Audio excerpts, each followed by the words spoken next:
E aí, pessoal, sejam bem-vindos a mais um episódio do Tudo Podcast. Dessa vez com o nosso convidado especial, amigo, parceiro, Hugo Montenegro.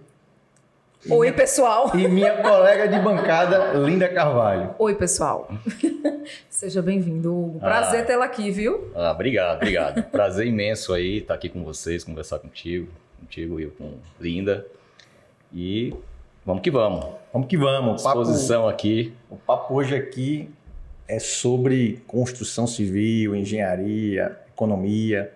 Hoje é mais técnico aqui. Hoje o negócio vai... Hoje é uma conversa séria.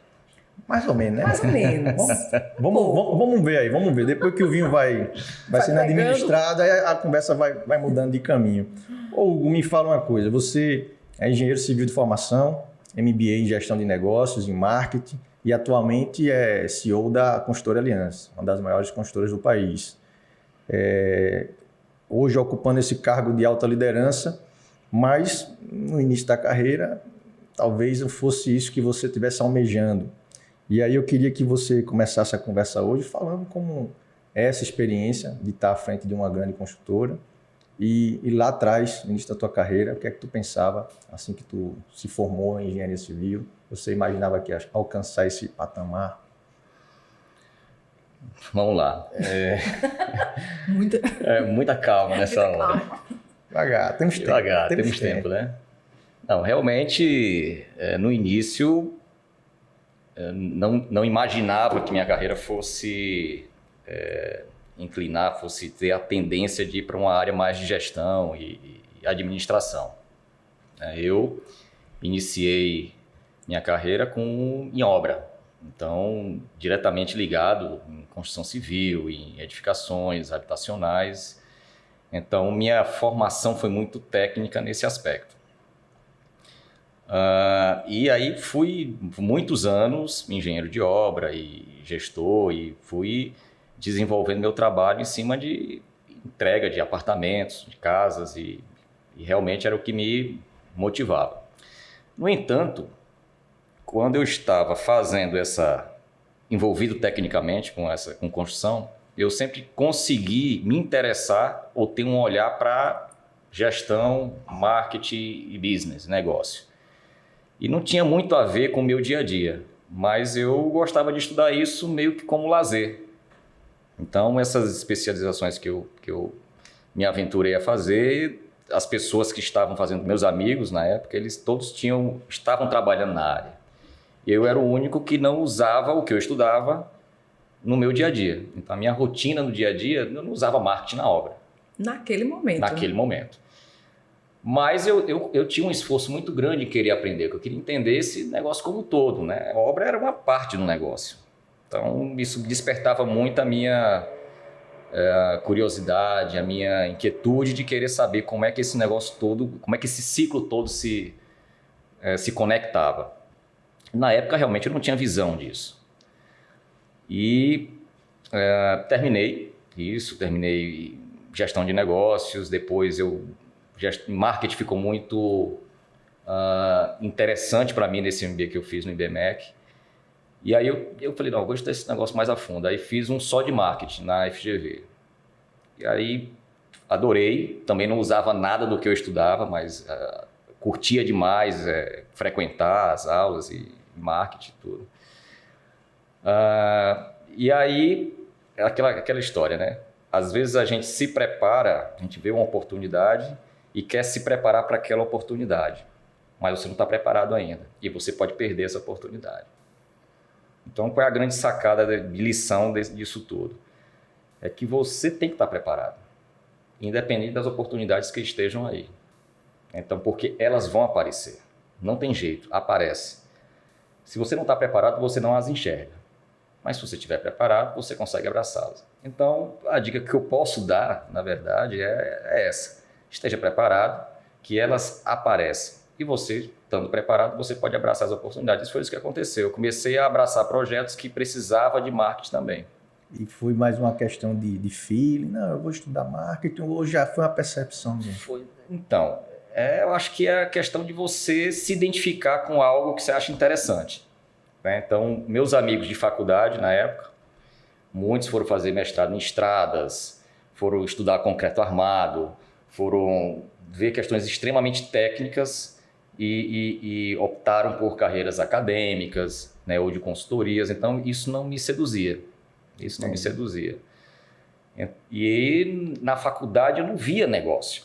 Você não vê negócio na faculdade, você não vê administração. Pelo menos na grade do meu curso não tinha isso. Nem administração a gente vê direito. Nem administração vê passando. Outros cursos. Pois é. Aí, como eu não vi nada disso na minha vida, né, de marketing muito menos, né? E aí eu comecei um assunto novo que me despertou muita curiosidade. Aí eu tentei conciliar na época que estava trabalhando e acabou dando certo. E aí isso me proporcionou assumir outras responsabilidades, outros projetos.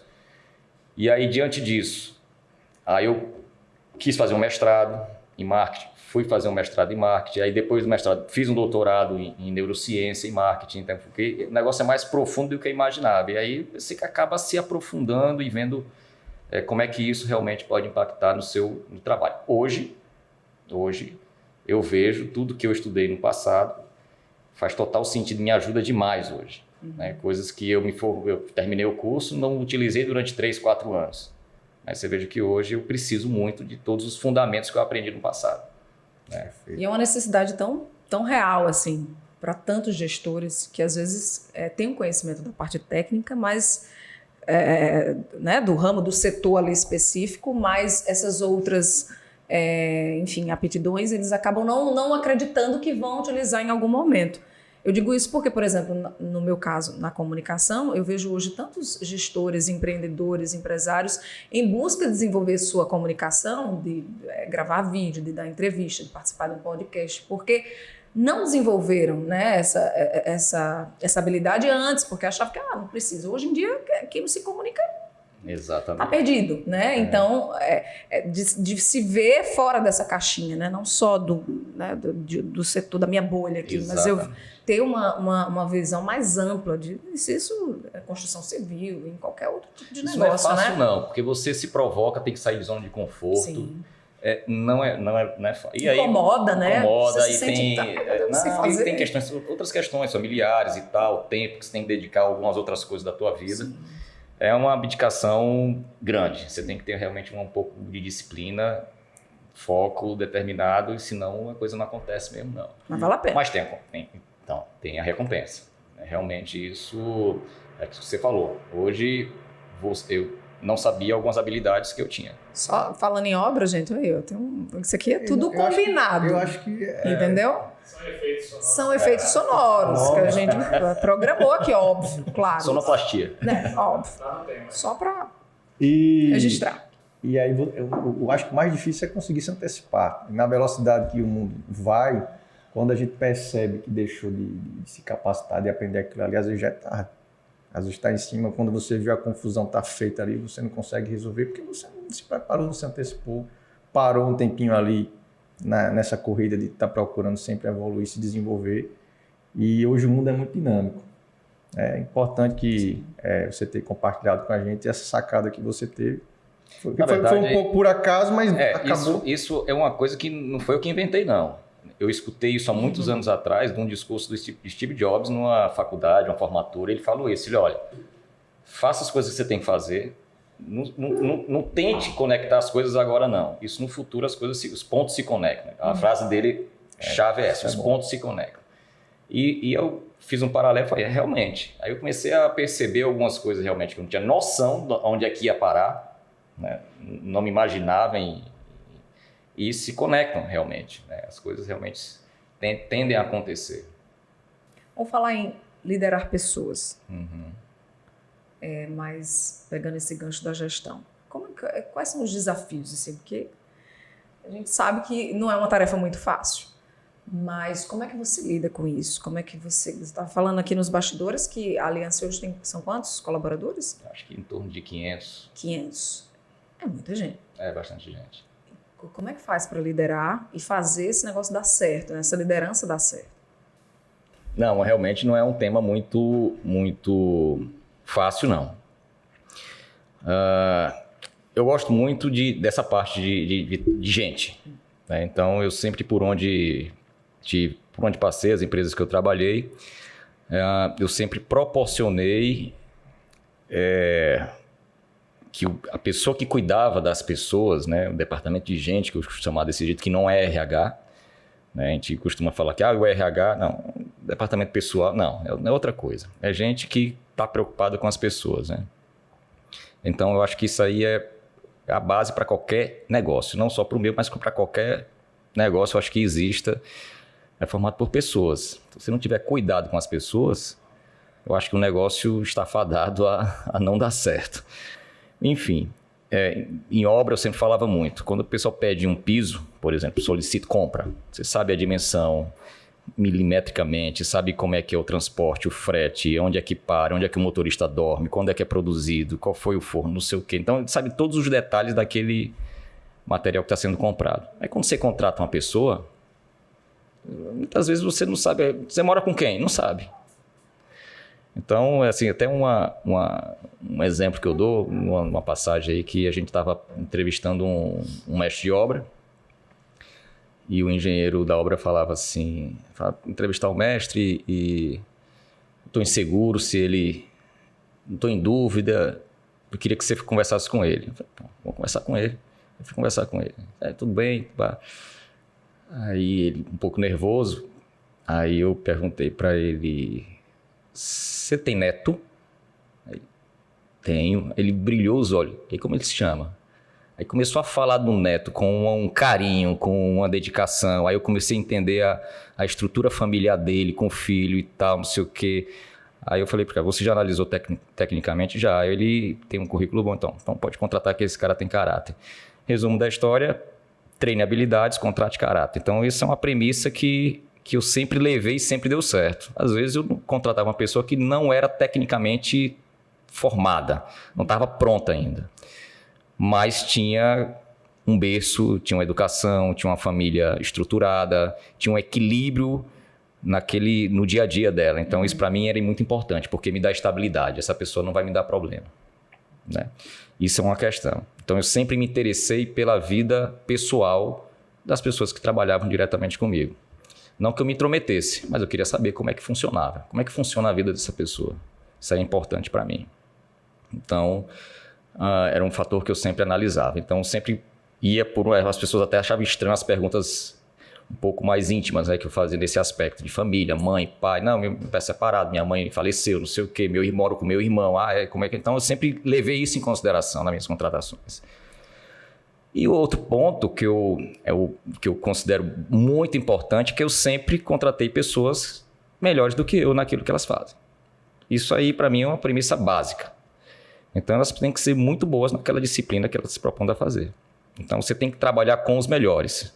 Tem uma frase muito legal também que se você está numa mesa que você é o mais inteligente, você está na mesa errada. Está na mesa. Então, se levante e fala, então eu preciso estar na mesa com os meus liderados, com pessoas que entendem mais do que eu nos seus assuntos. E hoje acontece muito isso, né? Camila, que está aqui, ela sabe muito mais de marketing do que eu. Meu diretor de projeto sabe muito mais de projeto do que eu, meu diretor financeiro sabe muito mais de finanças do que eu, o de obra entende muito mais de obra do que eu, apesar de eu ter um histórico em obra, mas ele entende muito tecnicamente de muitos assuntos, então isso me dá muito conforto, né? Então isso é uma coisa que eu acho que é fundamental. Isso requer um exercício de humildade grande, né? De você não precisar ser o centro da atenção, né? O centro da atenção tem que estar na equipe, porque naturalmente as coisas convergem para que dê certo. Então, se cada um é muito bom no que faz, é como se eu fosse um maestro. Não preciso tocar melhor do que ninguém, apenas colocar as pessoas no lugar certo, na hora certa, para que cada um tenha autonomia para executar suas tarefas. Isso requer uma certa habilidade e um certo esforço. Eu acho que essa é a minha virtude, digamos assim, conseguir conciliar essas questões. Isso é um dos principais papéis de um CEO. Né? Em qualquer liderança. Encontrar novos talentos, bons talentos. Pelo que você falou, deu para perceber o peso que existe nesse processo de encontrar essas pessoas, de trazer para si, né? Para a equipe, para o grupo, muito mais do que no dia a dia você está ali consertando alguma coisa, mas em trazer as pessoas boas, você conseguir engajá-las dentro do... Ou trazer ou transformar. Porque às vezes uma pessoa já está lá. Ela já está lá, ela é aproveitável, mas não foi dado o ambiente ou a oportunidade para que ela desenvolva. E isso pode acontecer e acontece bastante também. E quando acontece é muito gratificante. É demais, exatamente. E a outra questão que eu até estava falando hoje para um dos meus gerentes é a questão da autonomia. Eu dou muita autonomia, mas precisa ter alinhamento de pensamento. E quem dá autonomia tem que entender que essa pessoa vai fazer as coisas ou melhor ou pior do que você, mas nunca igual. Vai ser sempre diferente. Vai ser sempre diferente. Você tem que ajustar, calibrar isso através de quê? Treinamento, alinhamento, conversa, presença, para que ela se aproxime muito da forma que você resolveria as coisas. Aí você vai começando a soltar e dar autonomia. E liderança é tempo. Se você não tem tempo para as pessoas, esqueça. Não vai ter alinhamento, não vai ter treinamento e as coisas não vão ser resolvidas a contento. Então, se você não tiver presença e tempo, então não adianta. Você lidera quantas pessoas? 15. Meu amigo, você não lidera. Alguém está fora do seu radar aí, alguém está...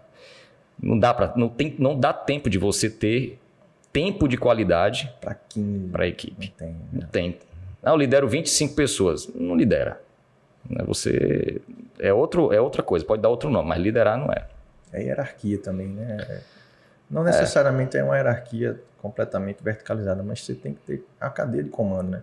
Exatamente. E respondendo a pergunta de Linda, como é que faz para liderar 500? Sim. Essa forma de pensar, você tem que passar para os seus diretos, que hoje são 8, Camila? 8, né? 8. Esses têm seus gerentes embaixo, que passa a forma de pensar, que vai cascateando, vai passando. E aí vai atingindo a base. Tá? Pode chegar de uma forma um pouco, mas chega a mensagem. A mensagem chega, de alguma forma chega. Aí você tem que conversar com as pessoas também lá embaixo, para ver como é que estão as coisas, e escutar.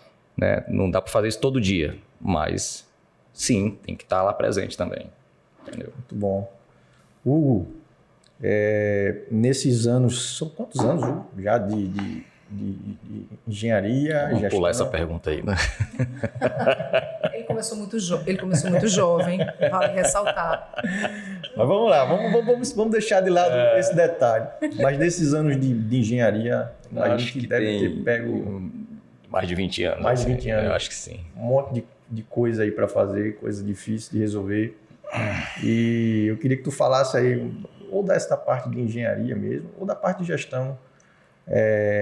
Algo projeto que você olhou e pensou assim, caramba, eu consegui fazer um negócio foda aqui. Esse negócio aqui não era qualquer um que faria, não. E eu consegui. Você consegue se lembrar, assim, algo bem marcante nessa tua trajetória? Olha, houve um momento de vida que foi muito impactante para mim, assim, talvez o projeto em si, em termos de complexidade de engenharia, não era tão desafiador, mas o contexto que eu estava naquele momento foi extremamente desafiador, né? Vamos lá, eu morei 5 anos na Venezuela e os 2 anos finais foram anos muito complicados no país, né? Um caos social, né? E uma escassez muito grande, população passando muita necessidade. Então, pra você ter uma ideia, a obra que eu tinha que fazer estava num projeto de unidades habitacionais e comparado à Minha Casa Minha Vida daqui, do Brasil, né? Que hoje é Casa Verde e Amarela, mudou de nome. E pela lei ou pelas normas lá, 80% do efetivo da obra tinha que ser indicado pelos sindicatos. Então, eu tinha domínio, efetivamente, sobre 20% da minha mão de obra.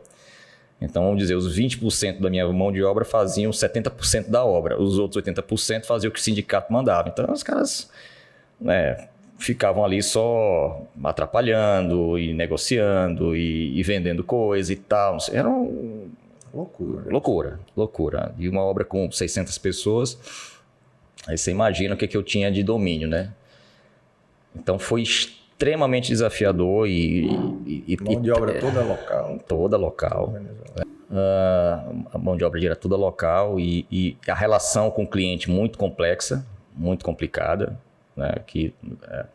Lá é como se tivesse a empresa que era dona da obra, era como se fosse a Petrobras no Brasil também. Então ela fazia tudo, era um ministério de infraestrutura do país. E aí era bem complicada a relação. Então e tinha que entregar. Então e a pressão por prazo era muito forte, né? Então e os compromissos políticos eram muito pesados também. Então tinha todo esse contexto que a gente precisava atender, né? Eu estava entrando de férias no aeroporto, tive que voltar para casa porque tinha uma visita do ministro no outro dia e ia ser na TV e tinha que entregar uma unidade modelo lá para sair na propaganda.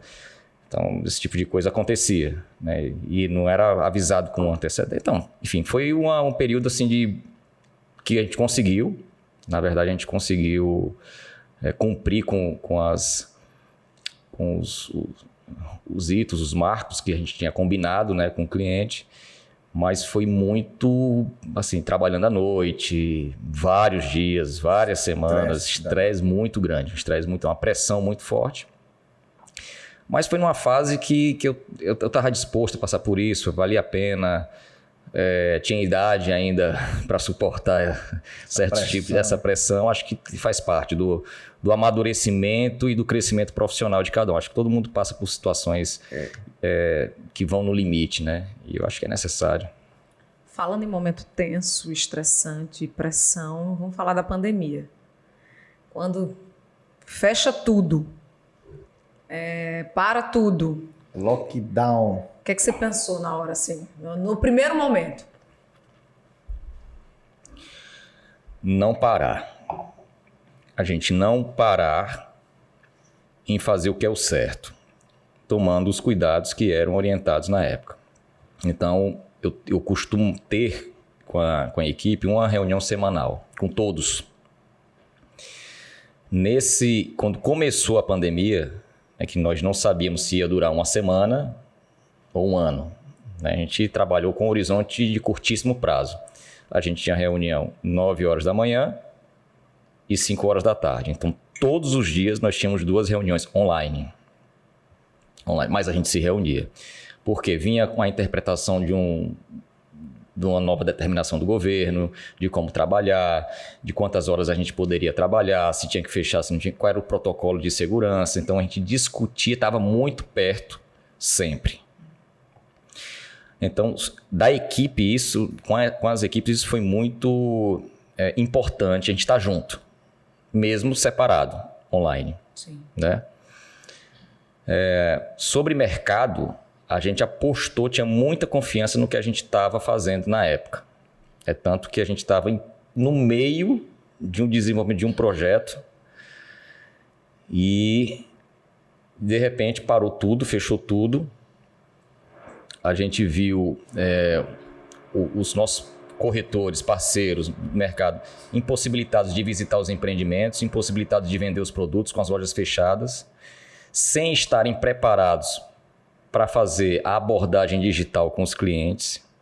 Então, todo mundo foi pego assim de uma certa maneira desprevenido.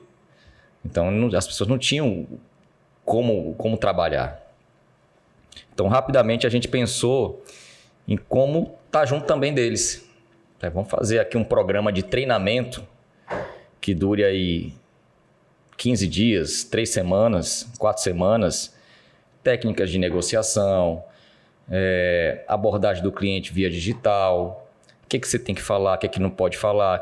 Então, a gente começou a fazer esses encontros e, incrivelmente, começou a ter 100, 150, 200 pessoas conectadas, esperando que o ponto de encontro da gente falar sobre as questões do mercado. E a gente não parou de desenvolver esse produto. E a gente foi desenvolvendo e decidimos lançar em maio, no pico da pandemia, no auge e digital. a gente aproveitou esses treinamentos que já tinha esse ponto de encontro, o pessoal não tinha o que fazer. Estava todo mundo ali esperando pelas informações. A gente estava capacitando, na verdade, o mercado. A gente lançou e vendemos 66% em uma semana. Então foi um sucesso assim, impressionante, uma coisa assim. Todo mundo recolheu. Vocês aceleraram. E a gente deu passo à frente. Por isso que eu digo que foi não parar. Mas não parar nesse aspecto. Sim. A gente não parou as atividades. Fizemos home office e tal. Capacitamos as pessoas, não só interno, como externamente. Eu acho que também foi outro marcante, foi outro momento muito desafiador, muito arriscado, mas é aquela história. Tem coisas que a gente não consegue explicar de forma muito cartesiana. É mais aquele momento, sentimento, ver as pessoas envolvidas. Aí, rapaz, esse negócio vai virar. Vamos para frente, porque as pessoas estão muito envolvidas nisso e vai dar certo. Você tem que tomar decisões, né? Acho que aí sim faz parte do CEO, tomar a decisão final e tal, e vamos para frente. E lançamos e a gente foi muito feliz. A gente foi o segundo, na época, foi o segundo lançamento digital 100% online do Brasil. O primeiro tinha sido da Vitacom, em São Paulo, um empreendimento inclusive menor do que o nosso. E a gente lançou e foi muito bem, E o mercado agradeceu muito, né? Os corretores que estavam ali treinaram e fizeram toda a abordagem que tinham aprendido nos treinamentos. Botamos uma pessoa para falar, para dar o treinamento. Foi um negócio bem bacana, bem profissional, digamos assim, para o momento que a gente estava passando, né? E pela rapidez que a gente queria implementar as questões. Então, a pandemia realmente nos proporcionou mudanças de pensamento, de estratégia, então nos provocou muito, né? A gente vinha com um plano estratégico para o ano totalmente direcionado para um lado e acabou que a gente teve que mudar o drive e foi o jeito. As pessoas ficaram mais tempo em casa e aí eu acho que talvez começaram a perceber a necessidade de espaços ou de aproveitar determinados espaços. Isso mudou também a concepção na hora de vocês montarem um projeto ou pensarem num projeto, né, naquele momento, enfim, nessa necessidade, né, não só na necessidade, mas eu falo assim, no start, né, que as pessoas estiveram cada vez mais em casa, passando mais tempo em casa e percebendo a importância de se viver num ambiente melhor, mais confortável, enfim. Também teve isso? Total, você tem toda a razão que você está falando aí. Eu acho que as pessoas começaram a ficar em casa e começaram a perceber... Vamos lá, quem trabalha o dia todo fora de casa não sabe como é o seu apartamento à tarde. Verdade. Né? Em determinada hora do dia. Então começou a perceber alguns desconfortos realmente dentro do seu... Eu costumo dizer o seguinte, a relação das pessoas com o lar mudou. A gente está tendo agora... eu vejo que a gente está saindo da fase aguda da pandemia e as coisas já vão entrar num ritmo de normalidade com o avanço da vacinação, mas essa relação vai permanecer. As pessoas estão olhando diferente para onde vivem. Então, essa relação com o lar, ela mudou. E aí as empresas que perceberem isso de forma mais sensível, né, mais aderente à verdadeira necessidade do cliente, vai dar um passo à frente, não tenha dúvida disso. Né? Então, essa relação com o lar mudou sensivelmente. Isso que você está falando aí é a mais pura verdade, entendeu? De repente, quem está num apartamento muito grande percebeu que eu não preciso disso tudo. Eu vou para um apartamento menor, mais bem localizado. Então, quem está num apartamento muito pequeno, muito apertado, está desconfortável, eu preciso de um lugar para eu trabalhar em casa. Eu acompanhei muitas pessoas que fizeram esse movimento. Eu preciso, e pequenas reformas também dentro de casa. Isso aconteceu, eu fiz no meu apartamento na época, uma pequena reforma para poder ter um ambiente para eu conseguir fazer minhas reuniões online. Eu preciso ter um mínimo de conforto, acústico inclusive, que você cansa muito fazendo reunião online, né? Então, isso realmente aconteceu. Nesse produto que nós lançamos, a gente não tinha ainda informação desse tipo de fenômeno que aconteceu. Mas seguramente os produtos que a gente desenvolveu durante e pós-pandemia já incorporam essa mudança de comportamento do consumidor.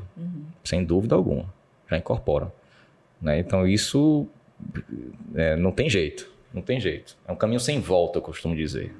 Eu lembro que lá atrás, logo quando a pandemia estourou, na época a gente estava conversando bastante e a conversa era, vai haver um declínio agora, mas a subida vai ser acentuada.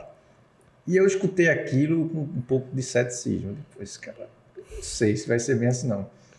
Mas aconteceu. Né? A recuperação da construção civil, ela aconteceu da maneira que você fez a sua previsão. E a gente... Eu falava isso só para os amigos, porque se eu falasse isso em público, eu ia me chamar de maluco. De doido, né? Eu falava e eu ficava, peraí, será? Eu ficava na minha, né? Mas eu não dava para discutir com você, que você é o especialista do negócio. E realmente foi o que aconteceu. Me surpreendeu a muitos analistas também. E a gente vivenciou ano passado e vivencia hoje uma certa ruptura na cadeia de suprimento. Né? Os preços do material, dos insumos subiram bastante. E diante desse cenário, como é que vocês estão lidando com isso e as previsões para os próximos lançamentos? Olha, só voltando ao primeiro assunto, realmente o que estava para acontecer ano passado não precisava ser muito inteligente para entender que realmente ia aquecer. Juros muito baixos, né? Crédito barato, as pessoas tirando dinheiro do mercado financeiro, porque, se você veja, é uma interrogação muito grande. Então, o mercado financeiro oscilando de uma forma... Né, ninguém entendia nada que estava acontecendo, não sabia que empresa que ia continuar, que não ia. Empresas deram um passo assertivo, outras empresas recolheram demais, então a bolsa estava muito oscilante. Então as empresas começaram a tirar dinheiro, as pessoas começaram a tirar dinheiro do mercado financeiro. Vou colocar em quê meu dinheiro? Não está dando nada no banco. Vou tirar meu dinheiro do banco, vou procurar em imóvel. Vou procurar uma empresa que tenha credibilidade, que eu sei que vai entregar. Então as pessoas começaram a comprar imóvel. Que veja, imóvel, eu costumo dizer que é a prova de crise. Você compra um imóvel, você pode mudar moeda, mudar governo, mas o imóvel fica lá, está lá, mesma coisa. Entendeu? Então, o ambiente estava muito propício para que o mercado desse uma recuperada. E já havia uma demanda reprimida. A gente o mercado todo com estoque disponível. Crédito barato. Estava muito barato. Estava muito propício, né? Então, foi um dos melhores anos, na realidade. Como é que aí, logicamente, obviamente, né, o estoque foi reduzido e os lançamentos começaram a acontecer. Então, como os fornecedores realmente tiveram que parar suas atividades também, só que os lançamentos ocorreram e depois do lançamento você tem um tempo e precisa começar a construir. Aí os fornecedores vão recomeçar a produzir. Só que eles estão com a demanda exorbitante, né? Então, a China começou também a voltar à vida normal. Então, começar a consumir muita commodity. A gente produz muita coisa e vende muita coisa para lá. Então, as empresas também destinam muita parte da sua produção para o mercado exterior. E com dólar alto, melhor ainda. Então, não tem tanto interesse também de ter quantidade de material aqui para atender o mercado interno. Tudo isso faz com que haja uma pressão inflacionária muito forte. E é o que está acontecendo. Está todo mundo querendo construir, porque lançou há alguns meses atrás e agora precisa cumprir os contratos com os clientes. Aí todo mundo comprando ao mesmo tempo, o preço sobe, você paga caro e ainda não entregam. E você tem que comprar mais, porque vai subir mais, né? Aí você tem que comprar mais, então Mas veja, isso faz parte do jogo. Isso é o risco do negócio. Previsível, né? De certa forma, previsível. De uma certa forma, não é que é previsível. A gente sabe que isso pode acontecer. E aconteceu. Tem um outro extremo? Tem um outro extremo. Você imagine um momento que que o mercado não esteja comprando, as vendas estejam baixas, os juros altos, aí você fica com estoque, você constrói, mas também não vende. Então não tem mundo ideal. Não existe isso. Porque está tudo muito caro. Tá. E você tem que buscar estratégias alternativas para mitigar esse tipo de problema que está acontecendo hoje. A gente tem realmente uma pressão por custo muito forte. É preocupante? Precisa realmente... A gente pode dar alguns materiais, você consegue estocar, mas outros não. Você não consegue estocar. Você não consegue estocar cimento. Né? Você não consegue estocar aço por muito tempo. Né? Então, alguns materiais você consegue até antecipar, fazer estoque, mas outros não tem como. E você tem que cumprir os contratos com seus clientes. Né? Isso é uma situação que você precisa, cada empresa precisa saber passar por isso e sofrer com a sua dor. Em outro momento, vai ter um momento que os juros vão estar muito altos, crédito caro, o cliente não vai estar comprador, você vai estar construindo e não vai estar vendendo. Você vai ter material na porta da sua obra, tudo, mas não tem venda. Então, não tem juros baixos, mercado comprador, inflação baixa, não tem isso. A gente não... Mundo ideal. Brasil não é para amador não, meu amigo. Esse Brasil aí eu não conheço. Isso aí não é assim não, então... Você estava falando de lançamento, né? Eu queria pegar esse gancho para... Vocês têm, não sei, de repente uma estrutura, uns passos, assim, 5 passos para que um lançamento ele realmente seja um sucesso? Existe isso? Momento escolinha do... Olha, eu acho que... Vamos lá. A gente observa muito a questão do cliente. Eu acho que o ponto central é o cliente. Então, o que é que esse cara quer? Essa é a pergunta que... Por exemplo, tem determinados produtos que nós já mudamos o produto 4 vezes. Peraí que eu vou parar para anotar aqui, gente. Mudamos 4 vezes o produto. Porque a gente observava e falei, não, a gente como empresa acha que tá legal demais. Pô, isso aqui eu adoro fazer esse tipo de produto, sei fazer isso, sou apaixonado por isso aqui. Mas não é o que os caras querem hoje. Então, isso é muito difícil, então, principalmente em empresas muito tradicionais, familiares e tal, que você está acostumado a fazer um determinado tipo de um jeito, você mudar isso, parece que você está ferindo um código de conduta, né? Mas você precisa se afastar desse tipo de situação e ser frio nessas horas. Eu falei, pô, tá lindo, maravilhoso, só que não é vendedor, o cliente não quer mais isso. Passou, vamos para isso aqui. A gente vai, faz, desenvolve e tal, não sei o quê. O cliente adora, mas não quer pagar o preço que você quer vender. Eu falei, cara, também não vai dar certo isso. Ele quer, mas não pode pagar o que eu quero cobrar, o que eu posso cobrar na realidade. Então, a conta também não fecha. Não boto na rua. Volta de novo para a cozinha para a gente rever o que a gente pode fazer aqui para poder colocar um produto que seja aderente ao que os clientes querem, que gere riqueza para a empresa, para o sócio da empresa, que seja um bom negócio para o dono do terreno também. Então, tem que atender essas frentes, não tem jeito, não dá para atender só um. E tem uma outra questão hoje que eu acho extremamente importante, a gente tem sempre tentado colocar de alguma forma nos projetos, é de deixar um legado para a sociedade. Então, isso é importantíssimo. Porque a nossa passagem não é só gerar bons negócios, gerar riqueza para o sócio. Sim, e onde a gente está? As pessoas que estão em volta dos nossos empreendimentos. O todo. A cidade que a gente vive. A cidade que a gente se propõe a mudar para melhor. Né? A gente faz negócio, lança empreendimentos, óbvio que é para ganhar dinheiro, evidentemente. Uhum. É negócio. É negócio. Gerar emprego, girar economia. Isso é excelente. Mas eu acho que a gente pode fazer mais. A gente pode deixar realmente um legado, alguma coisa a mais para o bairro, para a sociedade. Então a gente tem sempre tentado desenvolver algo que seja essa questão a mais. E a gente não faz propaganda disso não, assim, de divulgando material publicitário do empreendimento, não. Eu acho que isso vem naturalmente, de forma orgânica, até pelas pessoas que frequentam o entorno das nossas obras, entendeu? Muito bom. Pegando esse gancho, a gente está falando aí sobre passos para um lançamento, então eu entendo muita pesquisa, né? Muita pesquisa. E que não é tão comum no mercado. As empresas normalmente elas se baseiam menos em ciência e mais em achismo. Isso é o que eu vejo. Não sei se você concorda comigo. Pelo menos aqui na nossa região, eu percebo muito disso.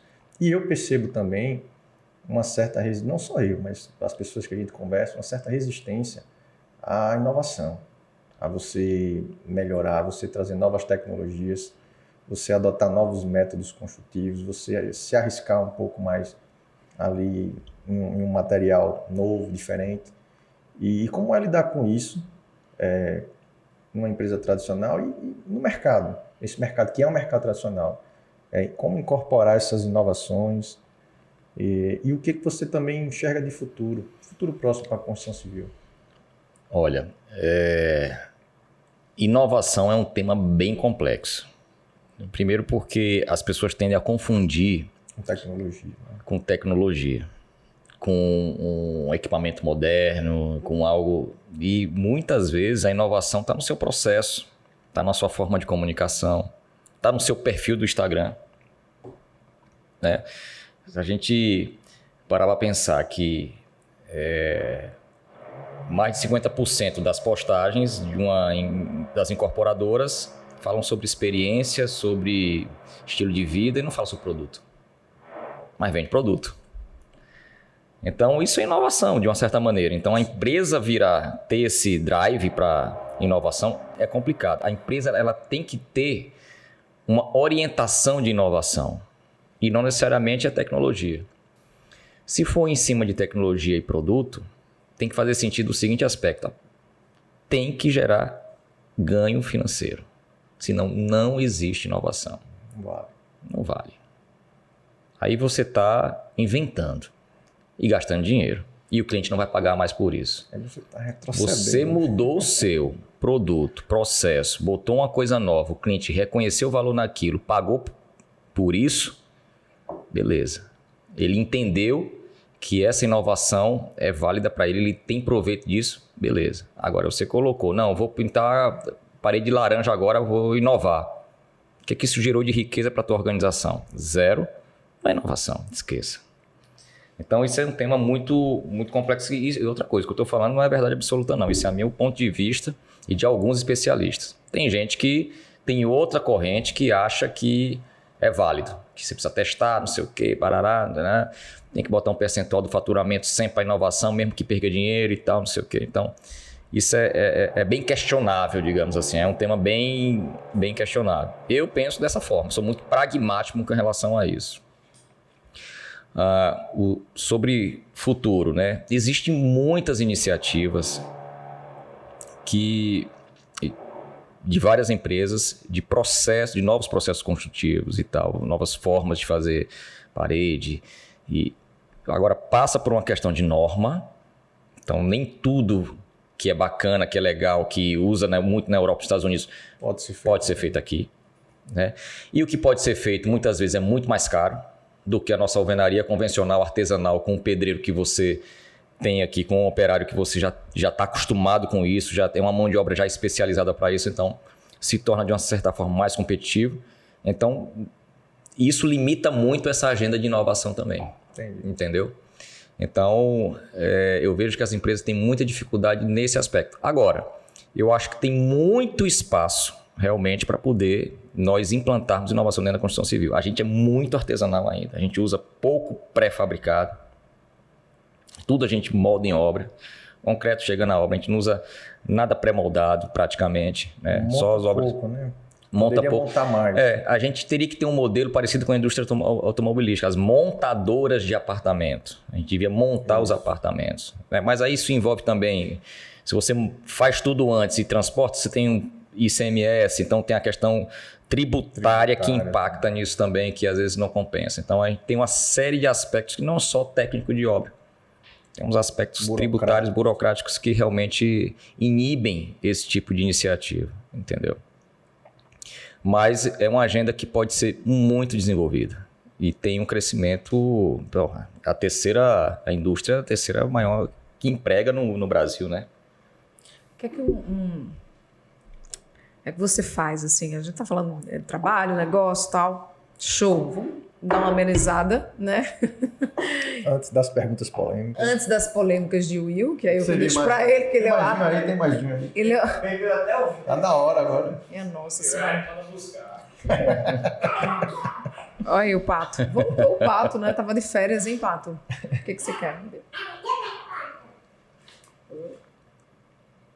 O vinho é bom. O vinho é bom? O vinho é bom. Eu percebi que Italiano, ele né? É italiano. um tomador de vinho, assim, pelo jeito, só que ele pegou na taça, gente.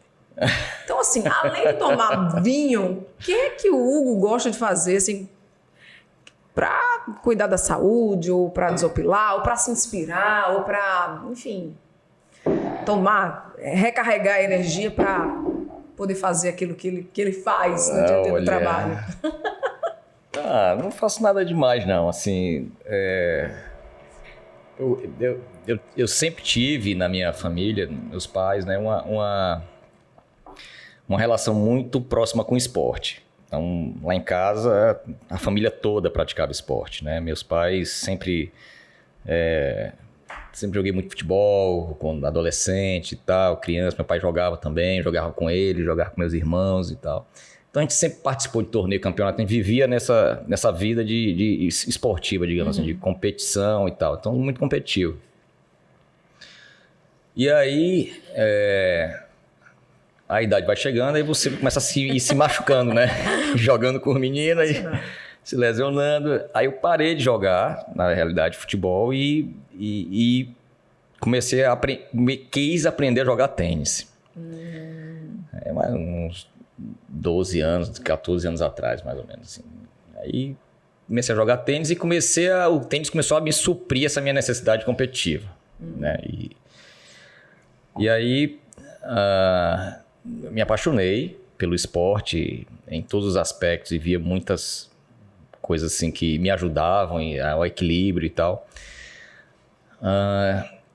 E vim insistindo na realidade, né? Que tênis é o seguinte, se você não aprende quando é criança, esqueça. Você sempre vai saber que esse cara é um adulto que aprendeu a jogar depois de velho. Então, o tênis é assim, né? É um esporte ingrato demais, né? Que você não tem jeito, né? Meus filhos jogavam, né? Pararam agora. Mas eles, desde 3, 4 anos que treinaram tênis até os 10 anos, mais ou menos. Então, já tem um movimento muito fluido, então jogam muito bonito e tal, não sei o quê. Eu tenho uma inveja danada desse... Mas, enfim. Mas eu me divertia, né? Quando chegou a pandemia, aí fechou tudo que foi quadra e tal, não tinha mais tênis, acabou o tênis. Eu falei, não, vou ficar uma semana parado aí do tênis, vai voltar na outra semana, né? Aquela ilusão da gente que não, vai ficar uma semaninha aqui e depois a gente volta, tranquilo. E não voltou. Aí não voltou e eu, agoniado com isso, sempre... Eu acho que eu nunca passei uma semana sem fazer atividade física. Não me lembro, assim. Isso me ajuda muito no trabalho, a desestressar e tal. Então é hiper necessário, no meu caso, né? Ter um compromisso esportivo. E aí eu comecei a correr na praia, na orla. Eu não gosto de correr, não gosto de corrida, não é o meu esporte e tal, não sei o que, mas não tem tu, vai tu mesmo, é o jeito, né? Aí comecei a correr aí 2 km, 3, aí comecei a me empolgar um pouquinho mais 5. Aí eu falei, não, tô melhorando aí 7. Competitivo, né? Aí porque não gostava, já tava... Não, eu tive que gostar, né? Fui obrigado a gostar. Né? Eu falei, não, eu tenho que gostar desse troço aqui. Aí eu já tava vendo o tênis pra corrida mesmo. Aí eu falei, a roupa pra tu. Não, vamos organizar então. Já que a gente vai fazer isso, vamos se organizar pra isso, né? Alimentação e tal, recuperação muscular, o que precisa fazer pra não se machucar. Comecei a estudar aquele negócio lá. O que aconteceu? Fechou a orla. Putz. Aí, meu amigo, eles não estão colaborando comigo também, né? Não querem que eu pratique esporte. E aí? E aí eu comecei a me desesperar, na realidade. Comecei a ficar preocupado, né? Aí comecei a subir escada no prédio e tal, não sei o quê, e negócio chato, danado, mas tinha que fazer, e fazia, e achando ruim e tal, não sei o quê. Aluguei uma esteira, botei no meio da sala e ficava correndo na esteira e tal, mas é chato demais, é muito chato. Aluguei uns pesos também, né, e tal, é muito chato. Eu não aguento muito esse negócio, não. E aí aí vi um amigo meu pedalando, aí vi outro, aí liguei pra ele, pai, como é esse negócio aí? Tá, eu detesto bicicleta, não gosto de bicicleta, acho um negócio meio sem sentido, meio... não funciona não. Aí, rapaz, mas tenta e tal, não sei o quê. É um negócio caro, que cansa, que não sei o quê. Eu não vejo, não vou competir com ninguém e tal. Mas não é assim não. Vai. Aí eu fui. E aí eu contratei um coach com bike, não comprei nada. Aí eu contratei 10 aulas com ele. E aí fui a primeira vez, eu detestei, assim, saí todo dolorido, pescoço doendo, bunda doendo, ombro doendo, canela doendo e tal. Pai, que negócio pra maluco isso aqui, não tem condição não e tal, não sei o quê. Aí eu falei, mas eu vou na segunda, aí fui na segunda aula, aí achando ruim, aí na terceira, aí quando chegou na sétima, aí eu falei, cadê? Vamos não? Eu já tava animado pra ir, já tava com menos dores e tal, não sei o quê. Aí tomei a decisão. Aí eu falei, não, vou comprar e tal, não sei o que. Isso foi em maio do ano passado. Aí comecei a treinar, não sei o que, comecei a pedalar, conhece um, conhece o outro, aí você começa a se motivar. Aí ninguém proibiu andar de bicicleta, né? Bicicleta tava liberada. Tava liberado. Aí comecei a ir. E aí foi muito legal, muito interessante. Aí você começa a conhecer outras pessoas e tal, começa a interagir, aí você vai se desafiando e aí foi indo e pronto. Aí voltou o tênis. No que voltou o tênis, eu comecei a querer participar de algumas competições de ciclismo. Aí não dava para treinar para a competição e jogar tênis, aí começou a ter conflito. O tênis com o ciclismo, aí o ciclismo começou a tomar o tênis. Aí eu, não, vou me dedicar no ciclismo. Aí me dediquei no ciclismo, diminuí o tênis, estava quase parando o tênis. E aí... minha paixão agora é ciclismo. Resumindo a história. Olha aí, tá vendo? Pra quem não gostava. Pra quem não gostava, né? Mas permitiu conhecer. aí o ciclismo começou a fazer parte de uma forma muito intensa na minha vida e assim, é um ambiente muito bacana, é um esporte extremamente competitivo, difícil demais, eu considero. Perigoso, né? Você precisa ter realmente orientação, não recomendo que as pessoas... monta na bicicleta e acha que é só andar e acabou, não. Tem que ter muita técnica, cuidados com a segurança, não só sua, como a dos outros também. Porque os pequenos acidentes machucam muito. Então, eu vejo muita gente que está iniciando no ciclismo de uma forma muito precipitada e insegura. E isso tem ocasionado alguns acidentes, realmente. Então... eu acho que faz muita diferença você ter uma orientação. Foi a melhor coisa que eu fiz, não me arrependo de ter contratado essa pessoa no início para poder me dar as orientações básicas. Foi muito importante para eu poder continuar com segurança. Foi bem legal isso aí. Hugo, me fala uma coisa, você já empreendeu ou tem vontade de empreender? Não. Eu sou muito tenso para fazer isso. Eu gosto de cuidar do negócio dos outros. Deixa eu como Eu fico muito nervoso com as coisas que eu mesmo faço para mim, entendeu? Então eu não tenho essa tranquilidade para gerir isso, não. Não tenho essa capacidade, não. É adrenalina, né? Não consigo, não. Não tem vontade também, não. Não. E admiro muito, respeito e acho que é extremamente difícil no nosso ambiente você empreender. Mas eu não tenho, na realidade, eu posso até ter conhecimento, tal, para poder gerir um negócio próprio. Mas eu não tenho, talvez, eu não me vejo com tranquilidade suficiente para poder fazer isso. Não tenho não estou preparado assim emocionalmente para poder administrar um negócio meu, não sei.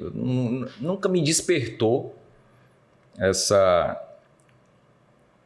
Muita gente fala assim, é muito bom empreender, eu não quero ter chefe e tal, não sei o quê. Isso é eu penso completamente diferente em relação a isso aí. Eu acho que é extremamente difícil, complicado, entendeu? Tem vários chefes. Tem muito mais preocupação, muito mais estresse, riscos, né?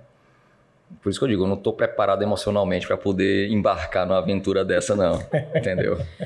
Hugo, como é que você faz gestão de tempo, do seu tempo, né? Porque tem trabalho, você gosta, enfim, tem seus hobbies, gosta de praticar esporte, família, amigo, network, enfim, como dá conta? Olha, não. É dizer não. Vai dizer não Tão difícil. é libertador. É difícil. Mas sabe, veja, Mas isso é uma coisa séria. Eu estou falando sério.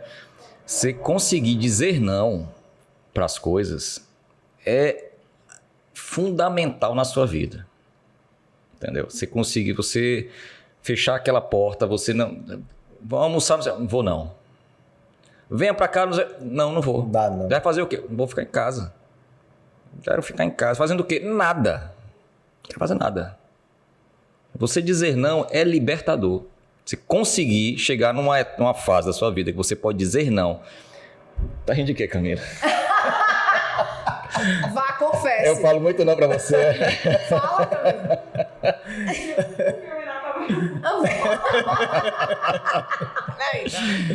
Cara, mas é pra tudo. É pra família, pra filho, pro trabalho, pra proposta de emprego e tal. Poder dizer não é muito bom. Pronto, gestão do tempo é isso. É você dizer sim, porque realmente faz diferença pra sua vida.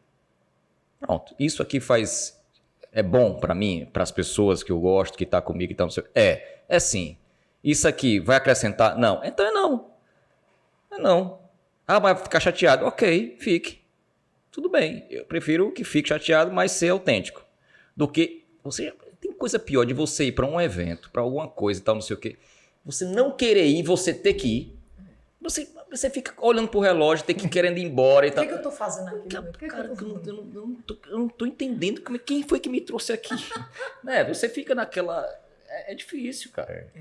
E às vezes, obviamente, você tem alguns compromissos, né, sociais que você tem que ir. Mas aquilo faz parte de um contexto, de um todo. Entendeu? Uhum. Exemplo. Você mandou uma mensagem pra mim. Bora conversar e tal, não sei o quê, no podcast, tal, não sei o quê. Rapaz, Will, não sei o quê e tal, não sei o quê. Vou. Acho que vai ser bacana. Foi, rapidinho. Não foi? Foi. Vou. Depois eu falei, Camila, vou pra tal lugar, tal hora e tal, não sei o quê, se você quiser, tá. Porque, então, tem coisas que você elege ali. Isso aqui vai ser bacana, vai ser legal, descontraído e tal, não sei o quê. E agora, tem situações, não, eu não posso. Não vou. Eu acho que gestão de tempo é exatamente isso. É você conseguir ter discernimento e poder selecionar o que realmente vai impactar na sua vida, positivamente. Essa é uma boa lição. Ótima. Anotem aí, viu? Camila, pessoal, anotem aí. Camila, fazer um quadro com essa frase. Você diz sim pra você, né? Isso. É verdade. Mas é verdade. Faz todo sentido. Eu tenho uma pergunta um pouco mais técnica, mas é importante aqui para nossa conversa. Diga. Depois dela a gente volta para as coisas mais... Multipropriedade. Multipropriedade é moda ou é uma tendência que vai se consolidar? Vamos lá. Eu acredito no seguinte. A questão da economia compartilhada é algo que faz parte das nossas vidas. O negócio, especificamente em multipropriedade, ele faz muito sentido. Muito sentido. Por quê? Proporciona a pessoas que jamais imaginaram ter uma segunda residência, ter a segunda residência. E ter mesmo, com escritura, com tudo. Você tem a posse, passa de pai para filha, herança e tal, não sei o quê. Entendeu? Então, a multipropriedade é um conceito básico de economia compartilhada. Né? Assim como tem pessoas que têm, por exemplo, tem um helicóptero. Não, você tem helicóptero com mais 5 pessoas. Você usa helicóptero todos os dias? Não. Usa quantos dias? 2 dias no mês. Beleza. Você paga 2 dias no mês e divide com todo mundo, todo o resto. Faz total sentido. Você não precisa ter um helicóptero 2 dias. 30 dias. Você precisa de 2 dias. Então você paga por 2 dias. Ponto. Aí você tem um helicóptero. Né? Assim tem com jet ski, com barco, com tudo. E tem agora não, já faz um tempo, para apartamentos de segunda residência, de férias. Então, você precisa ter uma casa de praia 360 dias por ano, com manutenção, com tudo, com tom. Não precisa. Você vai todos os dias do ano? Não vai. Você vai o quê? Uma semana, 15 dias. Então, você define o prazo que você quer. Então, multipropriedade é isso. Você compra os dias que você realmente tem de férias.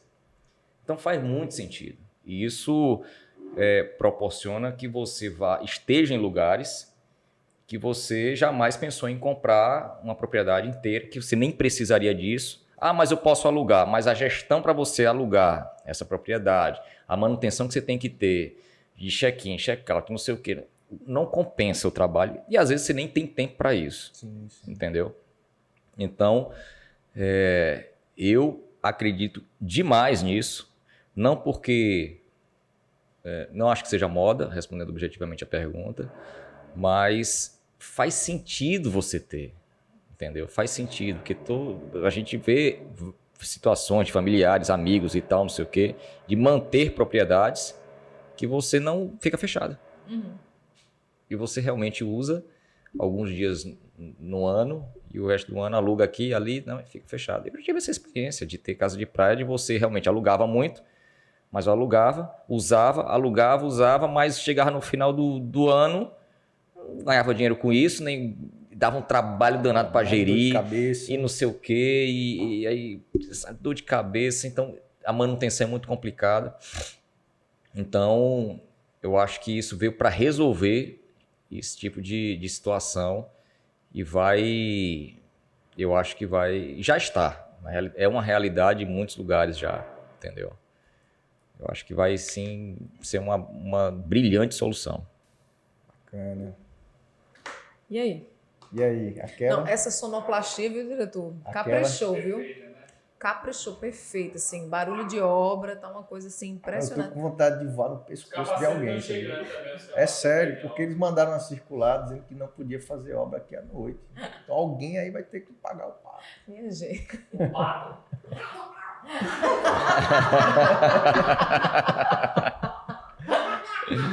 Coitado do pato, rapaz, estava tão quietinho. Hugo, a gente conseguiu conversar sobre diversos temas aqui.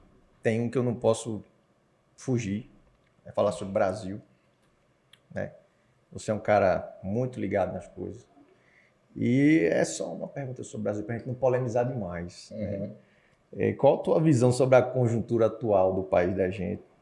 E o que é que falta para nosso país deslanchar? A gente sempre bate na trave e nunca faz o gol. Vamos falar de esporte? Eu falei que a parte dele é a pior. Eu avisei. Eu avisei. Mas enfim. Camila, você pode responder essa, né? Oi?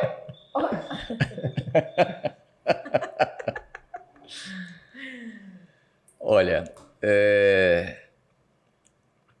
eu acho o seguinte, que os extremos, eu acho que os extremos são prejudiciais em qualquer momento. Então, eu nunca fui dos extremos. Então, tanto extrema esquerda como extrema direita, eu acho que os lados que estão se alternando no poder, eles tiveram virtudes e tiveram bastante problemas, né? Eu não consigo entrar no mérito quem teve maior problema, menor problema, que foi mais grave, que foi menos grave.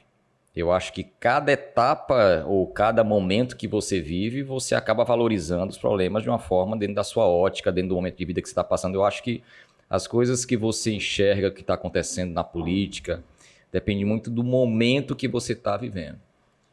Ou seja, quem está se beneficiando com o momento ou com a conjuntura atual, acha bacana, não vê tanta coisa. Quem não está, vê o problema de outra ótica. Então, a questão é exatamente essa.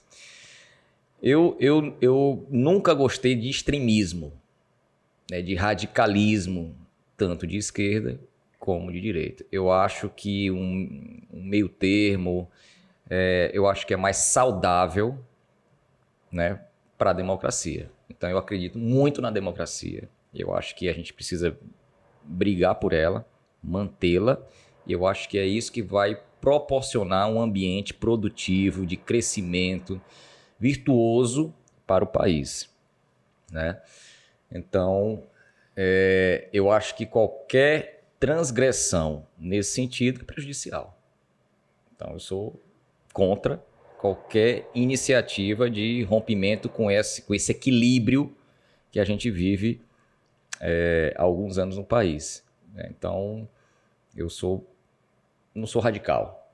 Né? Eu sou uma pessoa que gosta da conciliação, da moderação, né? da discussão, do debate. Eu acho que isso que é o saudável para a gente.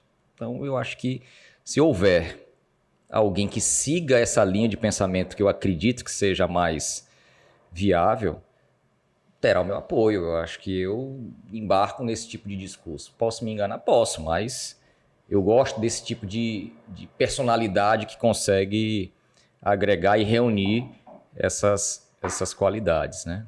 Seja mais conciliador, né? Mais conciliadora de conversa e tal. Eu acho que esse é um caminho mais... Equilíbrio. Eu acho que isso faz bem para a economia, faz bem para o investidor, porque onde tem um ambiente equilibrado, seguro, com instituições fortes, com um sistema jurídico consistente, as pessoas vão colocar dinheiro para investir. Então, eu acho que isso gira a economia, gera mais emprego, tudo fica melhor. Muito entendeu? bom, muito bom. Uma pergunta agora, acho que a gente já vai chegando. Não, se depender de você, a gente só se sai daqui amanhã, viu, Camilo? Só daqui para amanhã. Mas essa aqui é outra que eu acho bacana. São muitos anos aí de trabalho, de trajetória. A turma que está construindo, que começou a construir há pouco tempo, ou que está pensando em construir, até um moleque que está na faculdade estudando engenharia, o que é que você diria para essas pessoas, até de algo que você fez de um jeito e hoje você faria de outro? O que é que você diria para esses construtores, esses gestores, esses líderes de construtoras, incorporadoras? O que é que você poderia dizer para eles começarem a fazer a partir de agora, com base na tua experiência? Olha, eu tenho uma crítica em relação a... Você falou no início que acho que a gente estava até fora, que as coisas, eu não sei se a gente estava no ar, que as coisas mudam numa velocidade muito grande. Não sei nem se a gente estava falando sobre isso, não. Acho que estava. Tava, né? Acho que estava. Mas as coisas mudam numa velocidade muito mais diferente, muda numa velocidade muito mais rápida do que a nossa capacidade de absorção. Então, não adianta a gente sofrer com isso. E eu vejo uma ansiedade muito grande nos jovens em relação a isso. Então, há uma preocupação em saber de tudo, mas não tem condição. As coisas estão mudando numa velocidade muito rápida. E é biológico. A gente tem uma limitação de absorver esse tipo de informação. Certo? Algumas teorias dizem que para você ser pleno em alguma coisa que você faz muito bem, você precisa ter mais de 10 mil horas de treinamento nisso. Né? Então não tem como você ter 30 horas e ser especialista nisso, como tem muita gente na internet, né, faz um curso de 3 dias, aí tá, é o expert. Né? Então, eu vejo que as pessoas começam a ter uma capacitação muito superficial de determinados assuntos. E até se desafiam e se metem a fazer coisas e que não tem consistência e acaba as coisas realmente se frustrando, empreendendo sem estar preparado. Tá entendendo? Então eu vejo muito isso. Que recomendação que eu daria? Seja consistente naquilo que você quer fazer. E as coisas não são rápidas. As coisas que são bem feitas normalmente demoram. Não dura em 2 dias que você vai fazer um plano de negócio, nem em 3 dias, nem em 6 meses que você vai construir um prédio. Então as coisas têm o seu tempo de maturação. Então essa pressa dessa juventude prejudica muito e causa muita frustração. Então tudo tem seu tempo, né? Tudo tem sua hora. Então não adianta, as coisas realmente mudam. A quantidade de informação que a gente recebe de rede social e tal é muito grande, né? E a gente acaba querendo fazer e ter, né, e querendo absorver. Não dá. Então, é estabelecer um objetivo factível, claro, possível de ser alcançado e que seja desafiador ao mesmo tempo. Também não vai colocar algo que seja impossível de você atingir. Ele tem que te desafiar, mas tem que ser possível de ser alcançado. E tem que ter tempo para chegar lá. Calma, as coisas vão acontecer. Mas você precisa fazer, é um dia de cada vez. Então a recomendação que eu dou é essa, quem está começando e tal, seja consistente no que você quer, mas faça bem feito isso que você se propõe a fazer. E não superficialmente ou de moda, como a gente vê muita coisa acontecendo por aí, isso causa uma frustração geral, isso é até perigoso, entendeu? E é lamentável às vezes também, né? Que as pessoas vendem falsas promessas de realizações, né? Acha que é fácil ganhar dinheiro e tal, não sei o quê. E as coisas têm que ser consistentes, tem que ter regularidade naquilo que você tem que se propõe a fazer. Tem que ter tempo e tal, não sei o quê. Eu penso muito nisso, porque sempre que você trata as coisas com muita superficialidade, elas não são consistentes. Uma hora aquilo ali acaba, desmorona. É castelo de cartas, né? E você tem uma base. Você foi ali, estudou e tal, tá calçado e tal, não sei o quê. Passo a passo, consistente. Você vai ganhando musculatura para enfrentar os desafios que realmente vão vir pela frente. Eu acredito muito nisso. Cada dia um pouquinho. Cada dia um pouquinho. Isso faz total sentido. Cada dia um pouco. Cada dia um tijolinho naquela parede. Cada dia um tijolinho. No final, você vai ter realizado. Entendeu? Sem perceber. Então é muito melhor você despender um esforço, uma energia, pouco dia a dia, do querer mudar o mundo em 24 horas. Eu penso dessa forma. Isso é o que a gente vê nos grandes empreendedores. Essa consistência, essa aversão ao risco. A qualquer risco, né? O risco tem que ser calculado. E para mim faz total sentido. Quando a gente vai encaixando esses tijolinhos aí um a um, bem encaixadinho, na hora que dá um tremor, dificilmente vai cair. Só aqueles que estão mais soltos, ali, os últimos que você não colocou direito. Mas quando você vai construindo uma carreira, uma trajetória, coisas improvisadas, na hora que treme, exatamente, cai tudo. Exatamente. Eu penso muito dessa forma e, curiosamente, coincidentemente, as coisas têm acontecido dessa forma na minha vida. Então eu tenho que seguir isso aí. Continuar seguindo. Boa, Hugo. Muito bom. Linda. Estou super satisfeita, viu? Tive vários insights, inclusive nessa conversa. Adorei.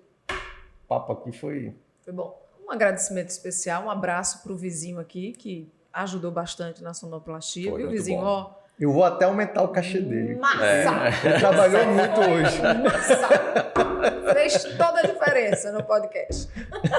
Bom demais. Eu tô vendo a hora Quem cai? com a picareta aqui assim. Mas, enfim. Não, mas foi tudo combinado, tá, gente? Foi tudo combinado. Claro, Tudo combinado. não podia ser diferente. O Will sempre Surpreendendo. surpreendendo.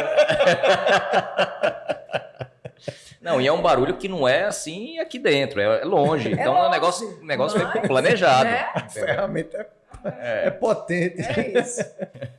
Mas, enfim, é isso. É isso. Muito obrigada por ter vindo. Ah, eu que agradeço. Foi Valeu. ótimo. Aqui se deixasse aqui tinha mais umas 10. Viu? É, né? Eu tô aqui, ó. Vamos guardar aqui. Eu já levei alto chute aqui, ó. Vou sair daqui mancando, Camila. Não, brincadeira, mas assim, o convite já está feito para um próximo encontro, viu, minha gente? Porque tem conversa aí para mais 1 hora e tanto, no mínimo. O papo continua. A gente... Depende do vinho, né? Depende do vinho, né?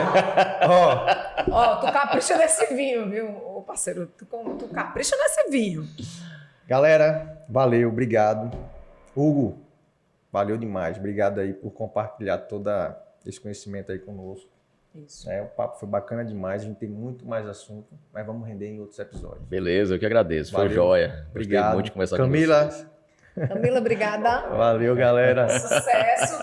Gente, vocês que estão assistindo o episódio, compartilhem esse episódio com outras pessoas, para que mais pessoas possam ter tantos insights quanto nós tivemos aqui, tá? Com o Hugo.